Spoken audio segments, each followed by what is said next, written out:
Hello friends, welcome back to my channel. तो आज हम एक क्वेश्चन देखने वाले हैं जो आपके पास इंग्लिश और हिंदी दोनों में लिखा हुआ है, विद ऑप्शंस लिखा हुआ है। और ये क्वेश्चन आपके यूटेट 2020 के एग्जाम में आया हुआ है। इस तरीके की क्वेश्चंस की वीडियोस आपको और भी मिलती रहेंगी, ठीक है।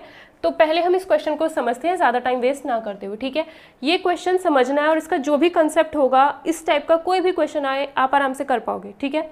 तो इस क्वेश्चन को समझना है और इसका जो कॉन्सेप्ट है वो आपको समझना है। इस वीडियो के एंड में मैं एक छोटा सा अनाउंसमेंट करने वाली हूँ जिसमें हम बात करेंगे यूटेट 2020 एग्जाम के लिए। ये क्वेश्चन बहुत अच्छा क्वेश्चन है, इसे देखते हैं कैसे हम इस टाइप के क्वेश्चंस को कर सकते हैं। 2 numbers x and y are such that, 2 number है हमारे पास x और y, और इस तरीके से है कि उन्हें संख्या 6 से विभाजित करने पर शेषफल 4 और 5 आता है। मान लो एक नंबर है आपके पास x, एक नंबर है y।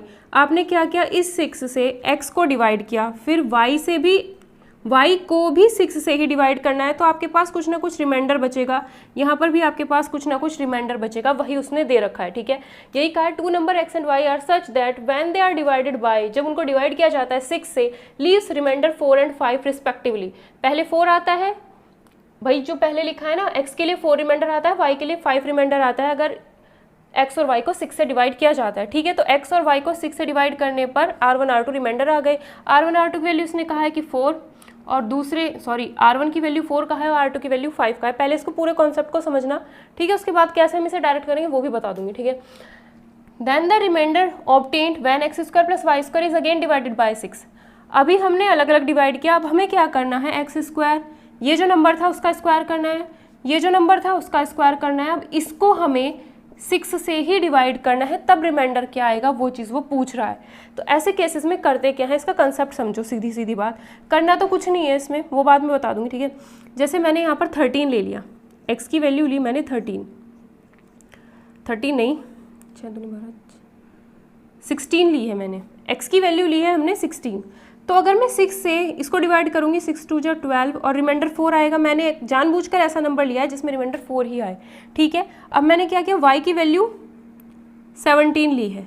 y की वैल्यू अगर मैंने 17 ली है तो 6 2 जा 12, 5 रिमाइंडर आ गया। मैंने जानबूझ के ऐसा नंबर लिया जिसमें रिमाइंडर 5 आए, ठीक है। तो x 16 ले लिया और y 17 ले लिया। पूरा कंसेप्ट समझना है, बेसिकली बात ये है, x इतना है, y इतना है, ठीक है। अब इनका क्या करना है, स्क्वायर करना है। तो 16 का स्क्वायर करो, 17 का स्क्वायर करो, इसका रिमाइंडर निकालना है ना। जब X square plus Y square को 6 से डिवाइड करेंगे तो रिमाइंडर क्या आएगा वो बताना है। तो 16 और 17 का स्क्वायर कर दिया, इसको सॉल्व करके देखते हैं। 16 का स्क्वायर होता है 256, है ना, और 17 का स्क्वायर होता है 289।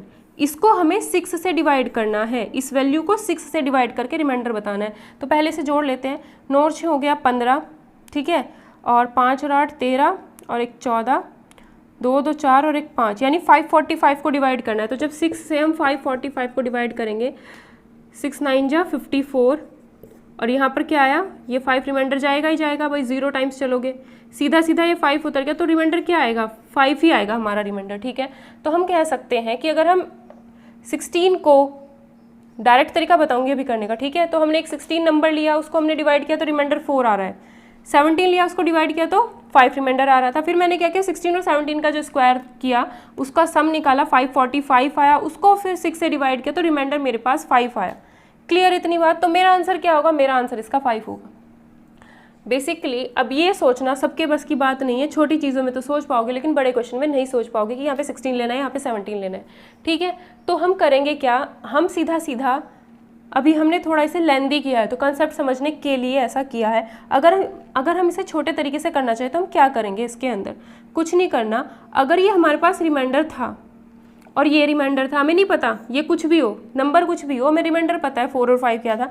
हम अगर ऐसा कर दें कि 4 का स्क्वायर कर दें और 5 का स्क्वायर करें, उसने किसका पूछा था, X square plus Y square का पूछा था। हम क्या करते हैं, एक्स की जगह उस रिमाइंडर को ही रख देते हैं जो x के लिए आया था, y की जगह उस रिमाइंडर को ही रख देते हैं जो y के लिए आया था। तो 4 स्क्वायर प्लस 5 स्क्वायर, 4 का स्क्वायर 16, 5 का स्क्वायर 25, 16 25 हो गए आपके 41। और इस 41, ये क्या है 41, इसे अगर आप 6 से डिवाइड करोगे तो 6 6 जा 36, 41 को जब 6 से डिवाइड करोगे 6 6 जा 36, रिमाइंडर 5 आएगा। तो कितना आया 5। मतलब कहने की बात ये है, आंसर कितना आएगा मेरा, फिर 5 आएगा। अब यहाँ से ये समझो, कंसेप्ट समझ आया होगा तो क्वेश्चन करने में कोई दिक्कत होगी नहीं। मेन बात यह है, अगर आप x को डिवाइड करते हो और आपका रिमाइंडर r1 आता है, y को डिवाइड करते हो तो आपका रिमाइंडर अगर r2 आता है, और फिर वो पूछता है कि X square plus Y square का रिमाइंडर क्या आएगा। डिवाइड हमें हर बार सेम नंबर से करना है। अगर यहाँ पर 6 से किया है तो यहाँ भी 6 से ही करना है, यहाँ कुछ और नंबर होगा तो यहाँ पर भी कुछ और नंबर होगा, ठीक है। तो इसको अगर आप 6 से ही डिवाइड करोगे तो यहाँ पर रिमाइंडर क्या आएगा, कुछ नहीं करना, बस ये जो R1 है ना, x की जगह पे R1 रख दो, y की जगह पे R2 रख दो, सिंपल ये काम करना और डिवाइड करना है। x की जगह पे R1 रखो, y की जगह पे R2 रखो और इसको 6 से डिवाइड करके आंसर इसका आप निकाल सकते हो, ठीक है। जो रिमाइंडर आएगा डायरेक्ट वही आंसर हो जाएगा। क्लियर, किसी भी नंबर को दे सकता है। अब वो अभी उसने क्या किया, यहाँ पर कॉन्सेप्ट समझ लेना, बहुत सारे क्वेश्चन इससे हो जाएंगे। उसने यहाँ पर X square plus Y square दिया है, अगर वो कहे एक्स वाई तो आपको कुछ नहीं करना। अगर यहाँ इसी क्वेश्चन में X square plus Y square की जगह एक्स वाई दिया होता कि भाई एक्स वाई को डिवाइड करने पर रिमाइंडर क्या आएगा, तो आप क्या करते, x1 की जगह R1 यानी 4, x2 की जगह R2 यानी 5, तो 4 × 5 यानी 20 को डिवाइड करना था 6 से, आंसर कितना आ जाता 2। अगर वो एक्स वाई बोलता, मतलब जो भी वो नंबर्स के साथ करेगा ना, अगर इन्हें प्लस करेगा तो आपको प्लस करना है, माइनस करेगा तो माइनस कर देना, मल्टीप्लाई करेगा तो मल्टीप्लाई कर देना, स्क्वायर करके ऐड करेगा तो स्क्वायर करके ऐड कर देना। मेन बात ये है, सीधा सीधा हमें 4 और 5 उठाना था, x और y की जगह पे रखना था और इसको सॉल्व करना था, 6 से डिवाइड करना था, रिमाइंडर में निकालना था, बस इतना काम हमें करना था, ठीक है। तो ऐसी ऐसी वीडियोस आपको इस चैनल पर मिलती रहेंगी जिसमें हम हर एक क्वेश्चन को समझेंगे और उसका जो भी कंसेप्ट होगा वो हम करेंगे, ठीक है। कंसेप्ट भी करेंगे, उसकी ट्रिक भी करेंगे, और उसके बाद में जो बात बताने वाली थी वो भी आप सुन सकते हो क्या, सुनोगे अब तो, ठीक है। कहना क्या था कि यूटेट का सिर्फ और सिर्फ मैथ्स का बैच मैं शुरू कर रही हूँ, ठीक है, शुरू कर रही हूँ टीचमेंट ऐप पर। If anybody wants to join तो ज्वाइन कर सकते हो, ठीक है।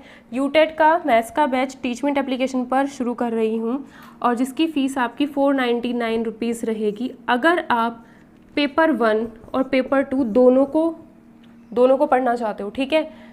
सिर्फ उसमें क्लासेस होंगी, कोई नोट्स वोट्स तो मैं, अगर मुझे लगेगा कि हाँ नोट्स देने हैं तो मैं दे दूंगी, अदरवाइज क्लासेस होंगी, आपको खुद अपने नोट्स बनाने होंगे, लाइव क्लास होंगी और कुछ नहीं, ठीक है। फिक्स टाइम पे एक 1 या 1.5 टाइम 1 या 1.5 घंटे की क्लास होगी, ठीक है। उसमें आपको लाइव क्लासेस होंगी, टीचमेंट एप्लीकेशन पर होगी, टीचमेंट की स्पेलिंग भी गलत हो गई, अरे वाह, टीचमेंट एप्लीकेशन पर होगी, ठीक है। इतना आपको पेमेंट करना है अगर आपको क्लासेस पढ़नी है तो, ठीक है। ऐसी ऐसी वीडियोस आपको यूट्यूब पर मिलती रहेंगी जिसमें आपको कॉन्सेप्ट मिलेगा, प्रीवियस ईयर क्वेश्चंस मिलते रहेंगे छोटे छोटे, ठीक है। तो टीचमेंट एप्लीकेशन पर लाइव क्लासेस होंगी। 499 जो है वो दोनों पेपर के लिए, अगर दोनों पेपर के लिए पढ़ना है, अगर सिर्फ पेपर 1 का पढ़ना है तो इतना, अगर पेपर 2 का पढ़ना है तो सिर्फ इतना, ठीक है। और पेमेंट करने का मेथड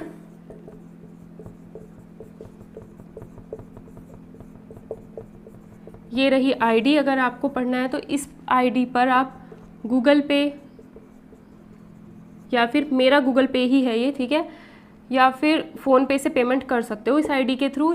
इस आईडी को डाल करके गूगल पे या फ़ोन पे दोनों से पेमेंट हो सकती है। मेरा गूगल पे ही है, ठीक है, गूगल पे का अकाउंट है। तो अगर आपको लाइव क्लासेस लेनी है जिसमें आपको जितने भी कॉन्सेप्ट्स होंगे ना, जितने भी कॉन्सेप्ट्स होंगे वो आपको सिखाए जाएंगे, ठीक है।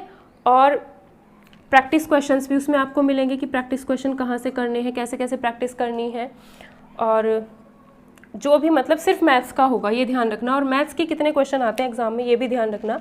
मैथ्स के क्वेश्चन आपके टोटल 30 क्वेश्चंस आते हैं, ठीक है, जिसमें से 5 से 7-8 क्वेश्चन आपके पेडागोजी के आते हैं, वो उनके ऊपर डिपेंड है कितना दे, 5 से 7-8, ठीक है। 2019 में तो सिर्फ 5-6 क्वेश्चन आए थे पेडागोजी के, बाकी 20 से 25 नंबर के आपके सिर्फ और सिर्फ मैथ्स के क्वेश्चंस होंगे जो आपको सॉल्व करने होंगे, ठीक है।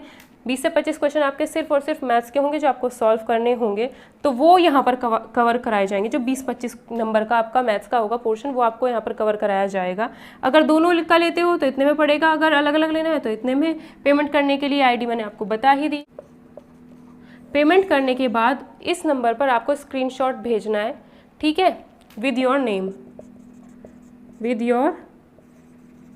नेम और यूटेट पेपर 1 के लिए पढ़ना है या फिर पेपर 2 के लिए पढ़ना है, ठीक है। कॉन्सेप्ट आपको इस तरीके से ही बताए जाएंगे, मतलब हर एक कॉन्सेप्ट आपका क्लियर होना चाहिए, ऐसा आपको करा दिया जाएगा। और ये अगर आप बैच ज्वाइन करते हो तो वो चाहे आपका टेट का कोई भी एग्ज़ाम हो, चाहे सीटेट हो, चाहे यूटेट हो, या कोई भी टेट का एग्ज़ाम हो, उसमें आपको हेल्पफुल होगा ही होगा, ठीक है। इसमें कोई दिक्कत की बात नहीं आएगी, एक बार पढ़ो, ढंग से पढ़ो, खुद के नोट्स बनाओ, तभी काम बनता है, वरना काम नहीं बनता है। ठीक है, तो बस इतनी सी ही बात आपको बतानी थी।